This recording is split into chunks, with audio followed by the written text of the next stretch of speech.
ကိုလူတို့က MLBB ကိုအပျော်ပဲဆော့ရတဲ့သူတယောက်ဆိုရင် hero တစ်ကောင်တည်းကိုပဲတေချာချိန်ပေးပြီးတော့လေ့ကျင့်နေမှာတော့မဟုတ်ပါဘူး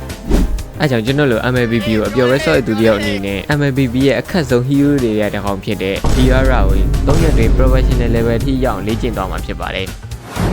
ဒီ hero ကဘယ်လောက်ထိကြောက်ဖို့ကောင်းလဲဆိုရင်တော့မပြောနဲ့ဗျာEWC လို့ World Champion ကြီးတွေမှာတော့မှဘန်လောက်တဲ့အထိကြောက်ဖို့ကောင်းတာဆိုတော့ yeah ကျွန်တော်ကိုယ်တိုင်လည်း Hiera Pro ဖြစ်ချင်သွားတာပေါ့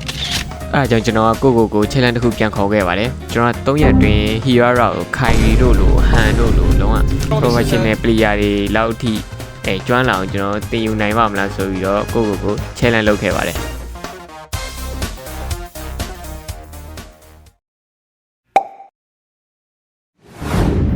ဒီ challenge မစခင်ကျွန်တော်ပြောစရာရှိပါတယ်အဲ့ဒါကျွန်တော်ဒီ Hiera ကိုလုံးဝမကင်တတ်သေးပါဘူး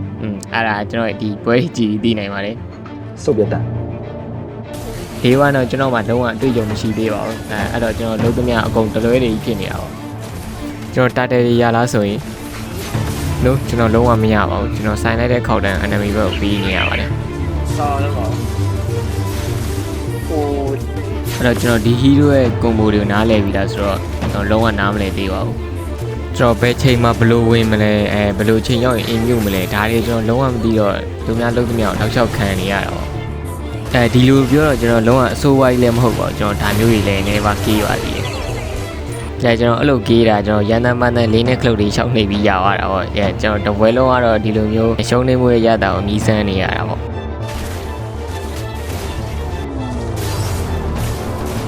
ဒီရအေးကဲပါဦးဘာအောင်မမို့အဲ့တော့ day 1တော့ကျွန်တော်တေးပြီးတေးနေပဲရှုံးနေမှုတွေကျွန်တော်မိတ်ဆွေခွဲခဲ့ပါတယ်ဒါပေမဲ့ကိုလူတို့ယုံလာတော့မသိဘူးကျွန်တော်အဲ့ဒီ3ဘဲလုံးနိုင်သွားတယ်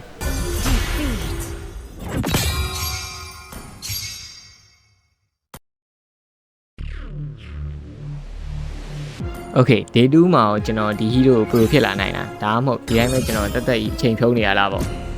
ရုပ်ချောလို့နိုင်ငံတွေကနှင်ထုတ်ခံလိုက်ရတဲ့အမျိုးသားကျွန်တော်အမှန်တိုင်းပြောရမယ်ဆိုရင်ဒီ hero ကျွန်တော် day 2မှာတော်တော်လေးတိုးတက်လာတယ်ဗျကျွန်တော်ဒီကြားထဲမှာ Hiera ရဲ့ combo တော့ကျွန်တော်လုံးဝနားလည်ပါတယ်ဗျာအဲ့ဒါ scale 1နှစ်ခါခုံးအောက်ကနေပေါ်ဆွဲပေါ်ကနေအောက်ပြန်ဆွဲဒါလေးပဲအဲ့တော့သူ့ရဲ့ combo ဘယ်လိုလဲဆိုတော့ scale 1နှစ်ခါခုံးအောက်ကနေပေါ်ဆွဲပေါ်ကနေအောက်ပြန်ဆွဲအဲ့လိုမျိုးကိုလူလိုလည်းအနေငယ်နားလည်သွားမယ်လို့ထင်တာပဲscale 1နှစ်ခါခုံးအောက်ကနေပေါ်ဆွဲပေါ်ကနေအောက်ပြန်ဆွဲကျွန်တော်ပြောချင်တဲ့အပေါ်ဆွဲအောက်ဆွဲဒီလိုပါအောက်ကနေအပေါ်ဆွဲရင်ဒီလိုမျိုးခုံပြီးတော့အပေါ်ကနေအောက်ကိုပြန်ဆွဲရင်ဒါမျိုးထွက်ပါမယ်ပြောချင်တာကတော့ဗျာကိုကဘယ်ဘက်ကနေဘလို့ပဲဆွဲထားထွက်သွားမဲ့သူကတော့အချိန်တိုင်းထွက်သွားမှာပါပဲအဲ့ဒါအားရတော့စတာပါပြောချင်တာကကျွန်တော်ဒီ combo တစ်ခွက်နဲ့လှုပ်ရှားလို့ရတယ်ဆိုတဲ့အကြောင်းပြောချင်တာပါโอเคဒါမှပေါ့အဲ့ဒီအခန်းကိုဖြတ်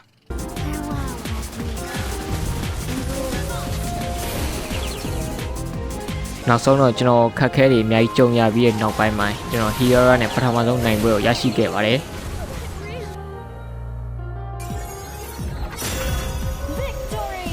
ကျွန်တော်အားနဲ့ပဲနိုင်လို့ဆိုပြီးကိုရန်နေထင်ကြည့်တော့ကျွန်တော် Hiera ကို mid lane မှာသွားဆောလိုက်ပါတယ်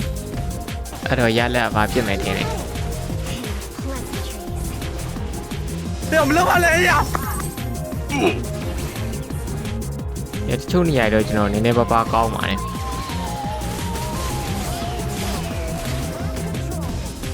ဒါမှကျွန်တော်တေးနေတော့ပါဒီဘက်ကျွန်တော်မကောင်းလို့ရှုံးတာဆိုပေမဲ့နောက်ဘက်ကတော့ကျွန်တော်ကအသာကြီးပဲမဲ့ရှုံးပါလေပြက်သွားရအောင်ပြက်တယ်ပြီးတော့ရအောင်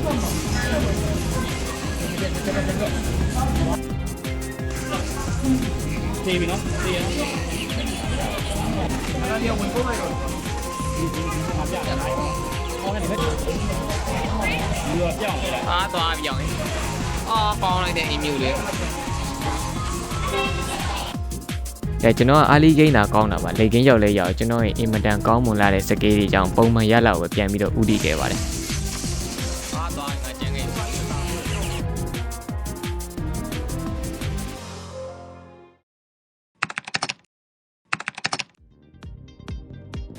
โอเค day 3ရတော့ဒီ challenge ရဲ့နောက်ဆုံးနေ့ဖြစ်ပါတယ်ကျွန်တော် Hiera ကို3ရက်ထိကင်ပြီးတဲ့နောက်ပိုင်းမှာလုံးဝကျင်သားရနေပါပြီအဲ့တော့ကျွန်တော်မှရှုံးဆိုတာမရှိတော့ဘူးပေါ့ကျွန်တော်တေချာလေးတော့ကစားနိုင်ခဲ့ပါတယ်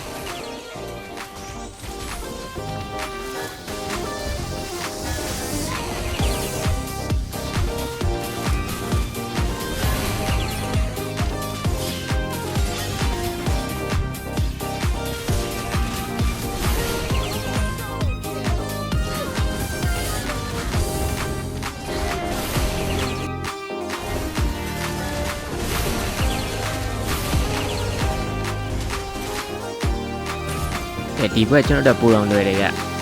သူ့ရဲ့ဆွဲထားမှမြင်မဲ့ကွန်ဘိုဖြစ်တဲ့ဝိုင်းတစ်ချက်ခုံအောက်ကနေအပေါ်ဆွဲဘောကနေအောက်ပြန်ဆွဲကျွန်တော် Hero ကန်ရတာအရန်သက်ဆိုင်တယ်ကျွန်တော်ပို့ပြီးတော့မြန်လာတယ်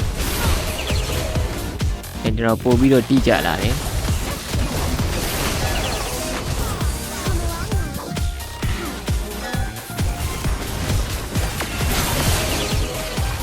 နောက်ဆုံးကျွန်တော် retry တွေပါမှန်းလာတယ်ဗျ